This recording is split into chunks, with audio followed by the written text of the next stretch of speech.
I'm Chris Carter of the Locked On Steelers podcast, and we're going to talk about, after that 30-6 loss to the Houston Texans, what coaching is playing the biggest factor into the Steelers' problems and how it needs to be addressed moving forward. That and a lot more after a disappointing Sunday. I'm your host, Chris Carter. Let's get into it. You are Locked On Steelers, your daily Pittsburgh Steelers podcast, part of the Locked On Podcast Network, your team every day.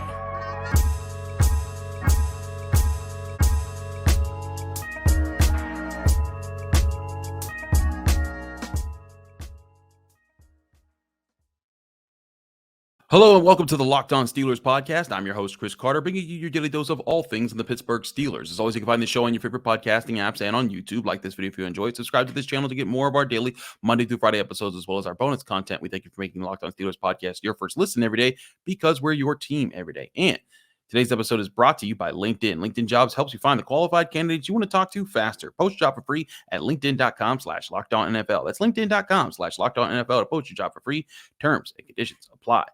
Steelers fans, that was a very, very rough Sunday. And there's a lot of things to break down. I did my post-game initial reaction just on the gathering my thoughts, listening to press conferences and trying to break down those.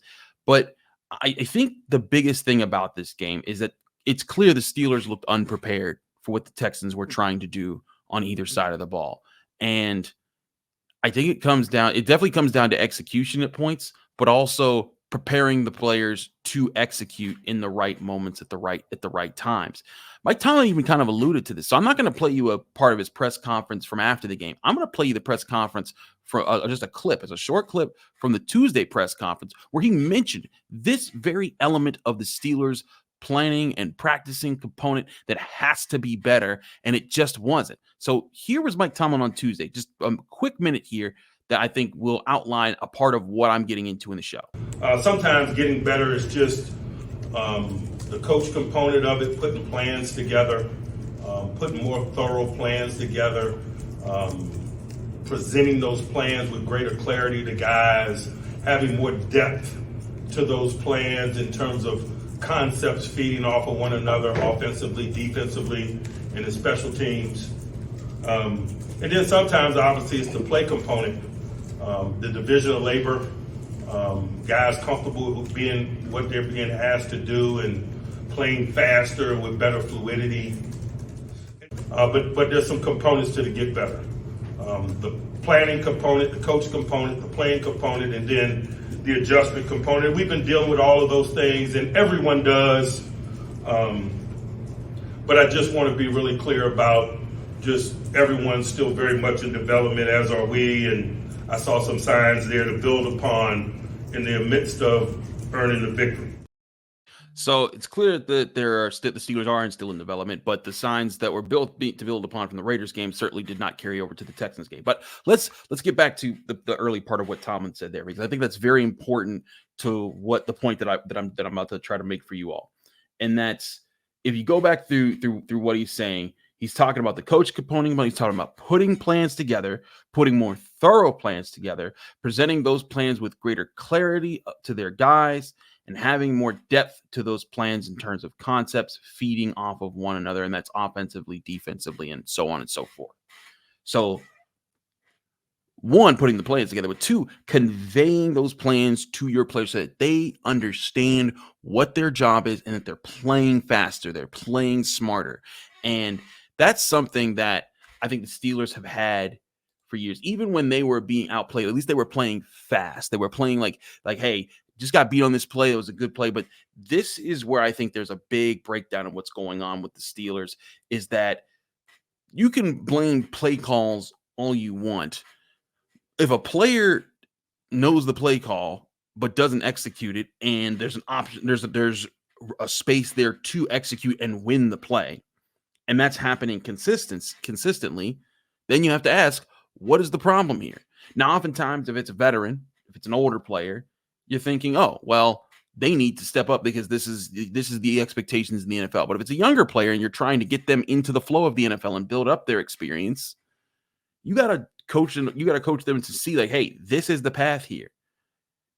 there's an open man here to throw to, or there's an assignment, there's a block that needs to be made here. And this is the thing that has to happen on this play that we're scheming up. And there's the different ways that they may come at you on this play.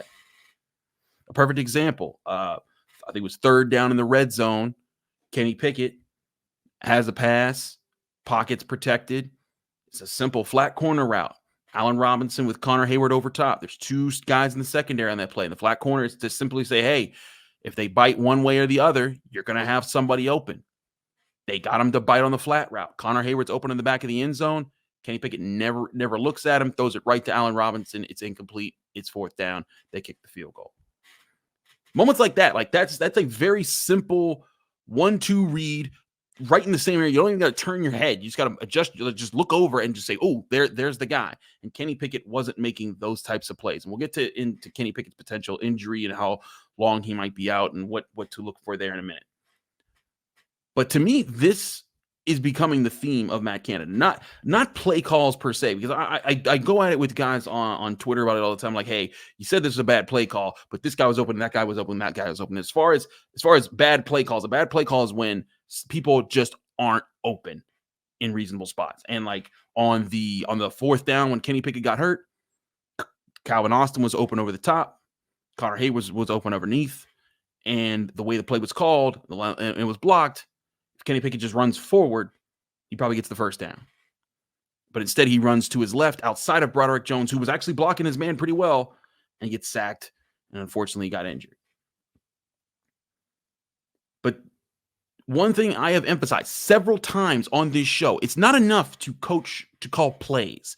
You have to make sure your players understand that when these plays are called, they know where to go, when to go, and how to execute them. And that has been my biggest critique of Matt Canada. Everyone wants to talk about playbooks. Everyone wants to talk about this.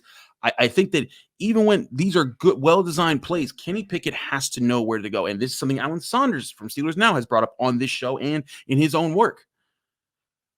But it's clear that Matt Canada is struggling, and he hasn't had experience before with doing this, and now he's struggling with it now, of getting his quarterback to understand what he's trying to get him to see. It'd be one thing if Pickett was physically unable to just do this job, and maybe there's some capability lacking there, but we've seen that he can make these plays. We've seen him step up in big moments and big plays, and so I don't think that's the case. So what is the case? I think he can't see what he's being coached to try to see. And now it's been 16 starts in the Steelers offense. And the progress that was made last year, obviously it hasn't carried over because he was turning the ball all over early last season, didn't turn the ball over as much late last season. And then preseason, you saw him do what he did in the preseason. And now it's back to this. And even the last 2 weeks, you saw progress in the Browns game and progress in the Raiders game. And then back to square one with the Niners game.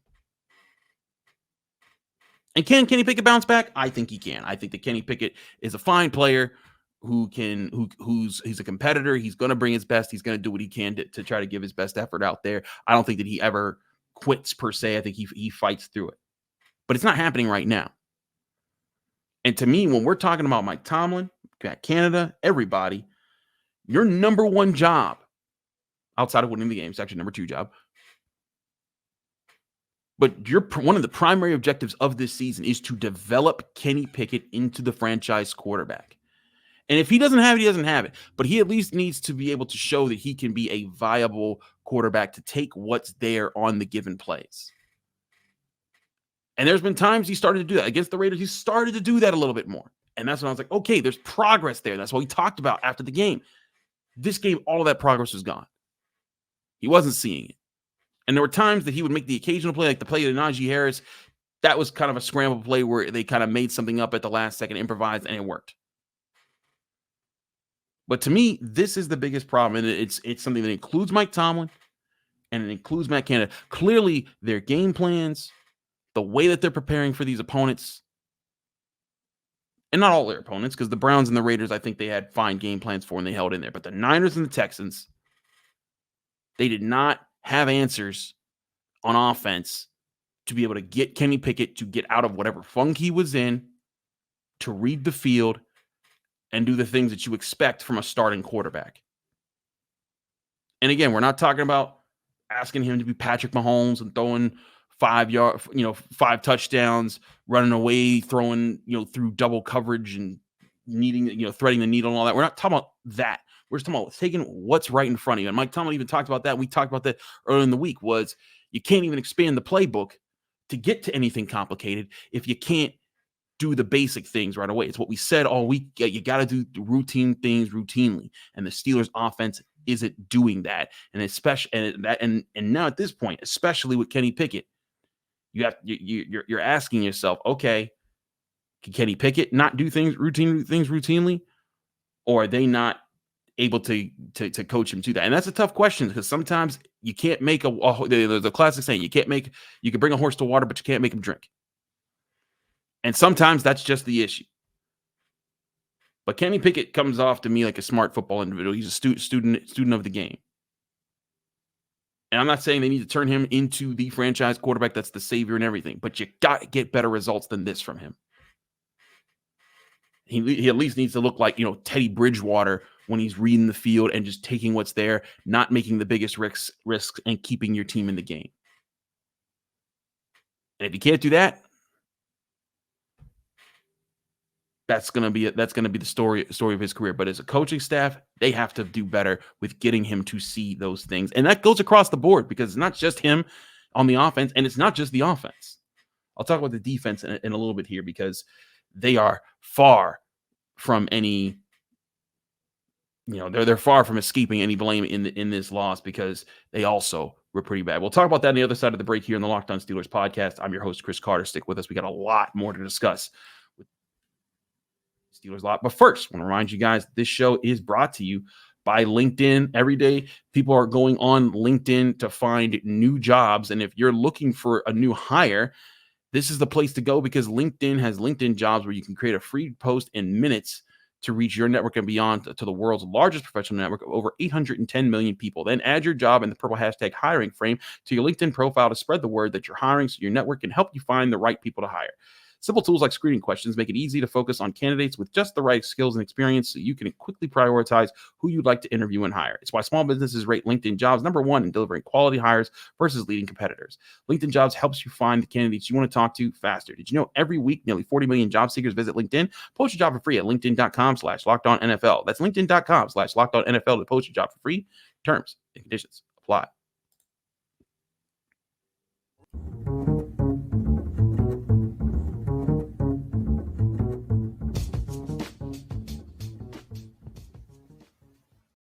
Back here on the Locked On Steelers podcast, I'm your host, Chris Carter. We continue our show here after the Steelers have lost 30-6 to the Texans. Let's get into the defense here, because, man, there's a lot of problems. And I want to start with, first, the Texans did the right kind of scheme to expect with the way the Steelers have played. The Steelers have been crushing team with their edge rushers. TJ Watt, Alex Highsmith, they've been wrecking games. Even in the game that the Steelers lost to the Niners, TJ Watt had 3 sacks. He was obviously a problem. But it was clear the Texans schemed up an offense that was designed to just minimize their efforts and force the defense to win with other guys. They had double teams, crackdown blocks, quick passes, screens, pitches that go outside of them while the crackdown blocks are happening. They did everything they could to say, hey, you're not going to make these plays. And to be fair, that's the same thing the Steelers try to do with Myles Garrett in different ways, but they find ways to limit him and other premier edge rushers. It's one of the reasons Myles Garrett doesn't get massive numbers when he goes up against Dan Moore Jr. It's not because Dan Moore Jr. is an elite offensive tackle, but it's because the Steelers are scheming in a way that says all he has to do is these things here, and Myles Garrett will not be a pass rushing factor in this game. And when that happens, the defense needs other players to answer when teams try to limit what TJ Watt and Alex Highsmith are doing, and they didn't. The Texans ran the ball what they wanted to do. Granted, they only averaged 3.6, 3.7 yards per run, but still, they ran the ball when they needed to early, and that changed the dynamic of the game. It allowed the Texans to play with a lead for the entire game. They started with the ball, they scored in their first possession, they never relinquished that lead. And they used different ways to do it. They used the different runs that kind of either up the middle where the Steelers weren't strong in this game, or the pitches outside where they had cracked down blocks to take kind of neutralize what the edges were able to do, and said, hey, safeties, corners, linebackers, come out here and do your jobs, win out in these spaces. And the Steelers defenders in those positions just didn't do it enough. And then they also hit him with the running back screens and the different players who caught the screens. And the Steelers continuously looked like they weren't ready for that until maybe like the second half.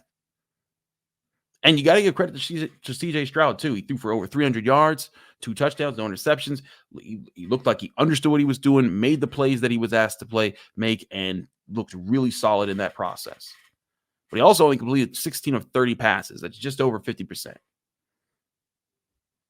And when you see that number, you think, man, if the Steelers could have gotten the Texans off schedule, which was something Mike Tomlin talked about after the game, is like having to disrupt them. He said that before the game. He talked about that after the Niners game. He talks about it all the time. The key is to win on first down and win on second down. So you're forcing those 3rd and longs where they're behind the chains, 3rd and 8 or more, or 3rd and 7 or more even. So that it's not, you're taking away the quick passes where your guys don't have to tackle, and you're taking away the runs that you have a higher chance of stopping because they have further to go. The Steelers didn't do that a lot. The few times they did that, they forced punts. And that's what that's when the Steelers defense gave them a fighting chance. But you look at the problems in this game, the interior of the defensive line getting pushed backwards, the linebackers not looking like they were able to get into their right spots at the right time. And these are the veteran group that I thought was making headway after last week. Cole Holcomb's the last 2 games had looked like he was knowing where to be when he needed to be there and attacking the right spots. Landon Roberts playing downhill, being physical. But these guys, they're making their tackles right now 3 and 4 yards beyond the line of scrimmage. You need to be making them at the line of scrimmage. You need to be limiting those plays, and they just weren't. And when you do that, you allow an offense with CJ Stroud, a young quarterback, to move the ball, to stay ahead of schedule, to not put any pressure on him to have to do something wild to make a play. Because if he does it in an unscripted play where it's like, man, you had everything lined up, but then it was taken away by the defense, and then you had to make something up at the last minute. It's like, hey, you know what? You get beat like that, you get beat like that. That's what makes Patrick Mahomes such a great quarterback, is that he does that kind of stuff a lot on top of being a really good in-structure quarterback. But the Steelers didn't force CJ Stroud to have to do that nearly enough in this game. They did put pressure, and it was funny enough, when you look at some of those 3rd and 4th down stops, it was pressure from the edges that that won those plays. It wasn't necessarily coverage as much. And so now you look at yourself. If you're the Steelers, there's a clear blueprint right now. If you look at the Steelers sitting at 2-2, their 2 wins, their edge rushers took over. The 2 losses, well, the Niners game, at least TJ Watt, he did kind of take over, but it was just too late because the Steelers offense didn't do nearly enough, and the rest of the defense got their butts kicked. But the Texans game, neither had a sack. CJ Stroud didn't get sacked in this game, and with a backup offensive line. The Texans had the right plan for this, and this, again, goes back to coaching. It goes back to planning. It goes back to execution of that plan. Knowing, hey, they're probably going to try to neutralize these guys. You all have to be ready. Cole Holcomb, Landon Roberts, Quan Alexander, Keanu Neal, Devontae KZ, and Minkah Fitzpatrick. You have to be ready to be in these positions. Patrick Peterson, Levi Wallace as well, Joey Porter Jr., everybody. They're going to try to take these guys away. You guys are going to have to win the game. And it was clear in this instance they were not able to. And if that keeps happening for the Steelers, the season gets a lot rougher. And I think it draws into serious questions, some personnel questions that the Steelers continue to force you to ask with the way that they're using their players right now. And some of it is tough because of injuries. But it's not tough enough to the point that the Steelers shouldn't have any answers and shouldn't try anything. Mike Tomlin said that there would be change after this game. I wonder what that change will be, and I'll give you some of my thoughts on what those changes to be, especially with the personnel decisions after this next break here in the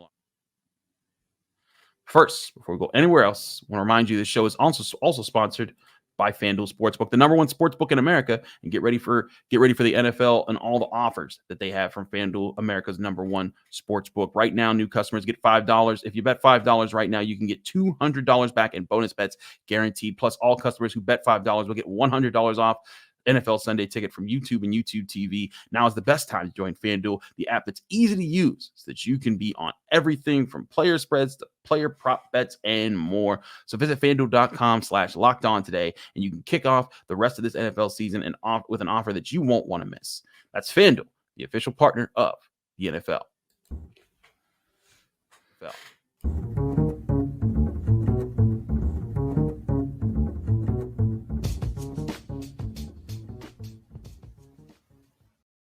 Back here on the Locked On Steelers podcast, I'm your host, Chris Carter. We continue to break down this loss the Steelers had, and I got to talk about the personnel decision because this is also on coaching. As much as planning and scheming is, so is putting the right guys out there at the right times.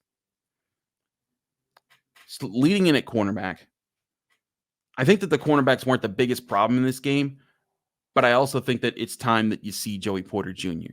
because it'd be one thing if the veteran corners were keeping you in the game.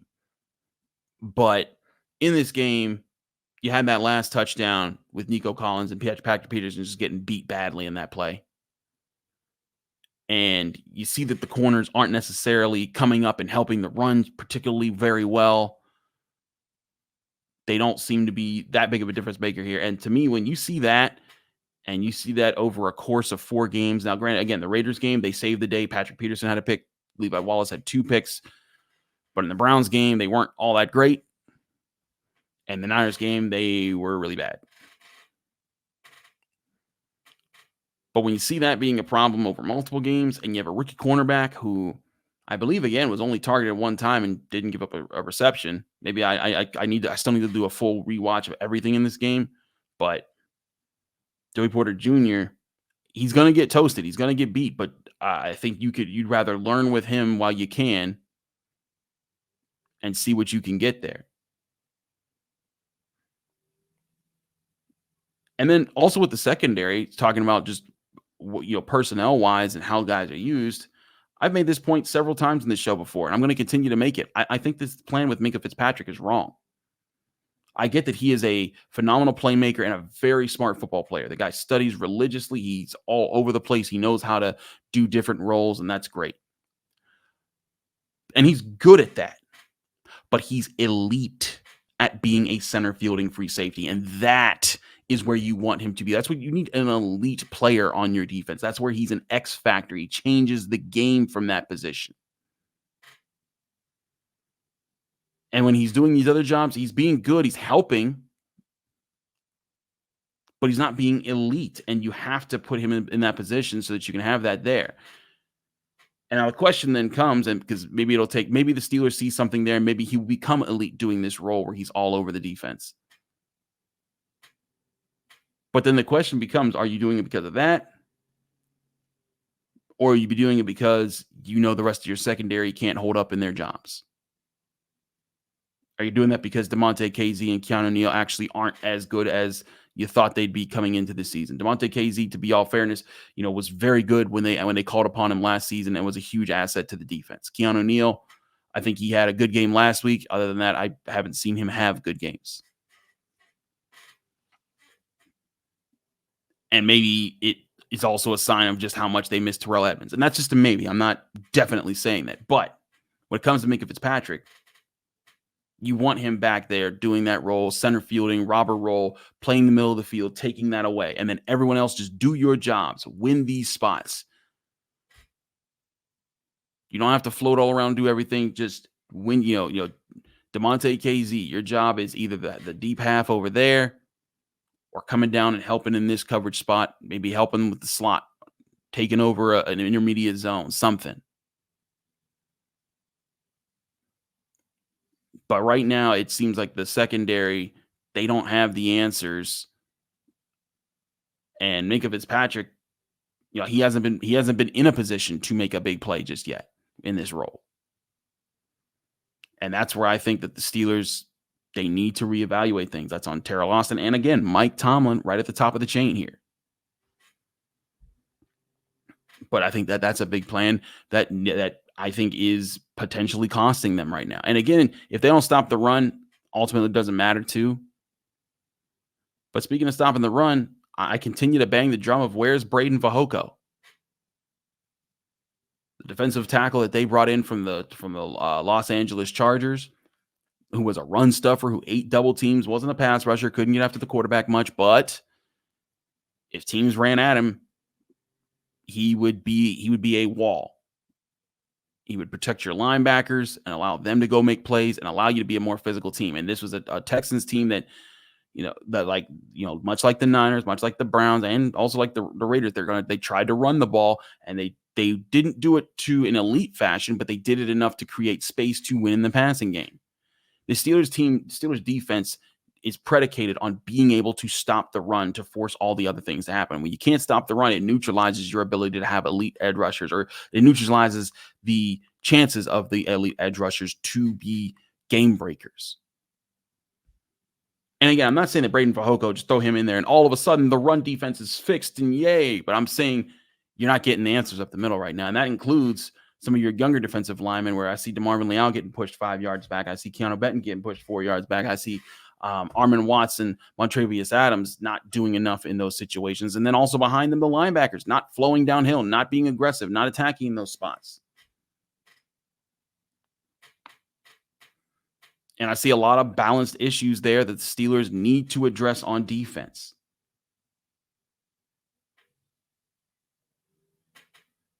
And if you need somebody to change the tone against the run, and maybe that somebody's Cam Hayward and he's out and you need it, but you got to have somebody else. There needs to be someone that can step up and change that tone at the line of scrimmage and be dominant at the point of attack. And if not dominant, at least neutralize that part of the game so that you can get to that point where you're able to win because you forced 3rd and longs and so on and so forth. But again, all this comes back to, you do these things.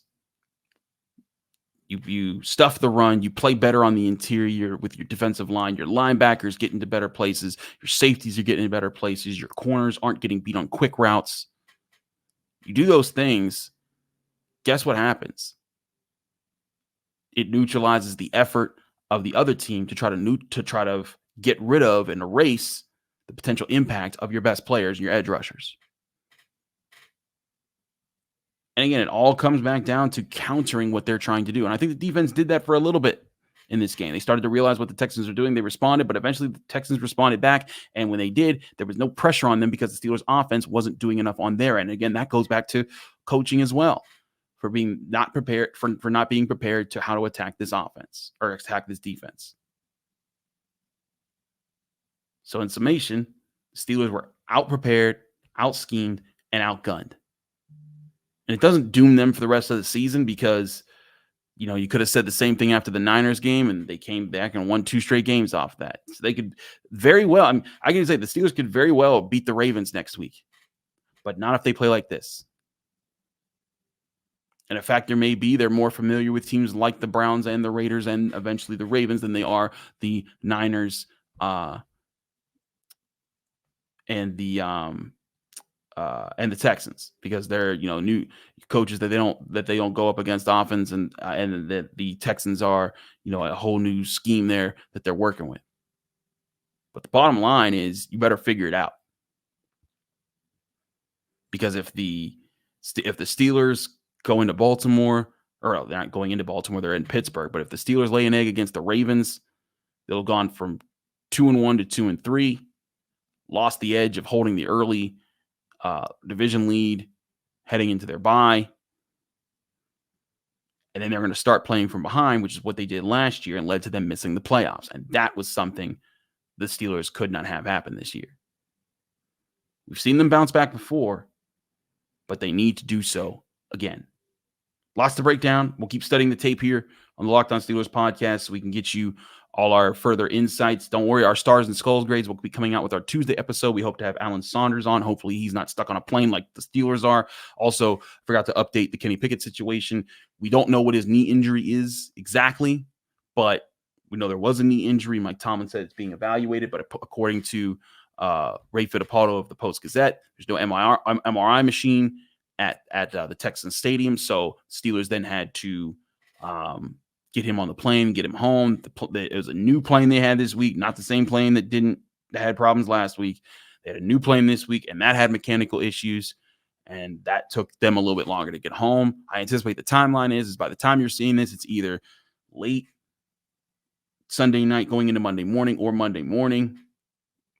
They'll probably evaluate him in the morning, and then there'll probably leak stories about what it is and what they're seeing in those tests by noonish or maybe like early afternoon Monday. And so then we'll have a better idea of what's going on with Kenny Pickett. But either way, we'll keep you up to date with everything that's going on with the Steelers right here on the Locked On Steelers podcast. Hang in there, Steelers fans. I know it's a tough one, but we will keep you up to date to see how your team tries to bounce back as they get ready for their division rival, the Baltimore Ravens. So again, we'll try to have Alan Saunders on tomorrow with our Stars and Skulls grades and see what we see as we study the film even more on the Pittsburgh Steelers here. I'm your host, Chris Carter. Follow me on Twitter and Instagram at Carter Critiques. Read my work at the Pittsburgh Post-Gazette. Follow me on Twitter and Instagram at Carter Critiques. Again, read me at the Pittsburgh Post-Gazette. That's post-gazette.com. Check me out on the Locked On Steelers podcast Monday through Friday on your favorite podcasting apps and on YouTube. Like this video if you enjoyed. Subscribe to this channel for all the episodes that we put out here. Thanks again for tuning in. I'll see you tomorrow right here on the Locked On Steelers podcast.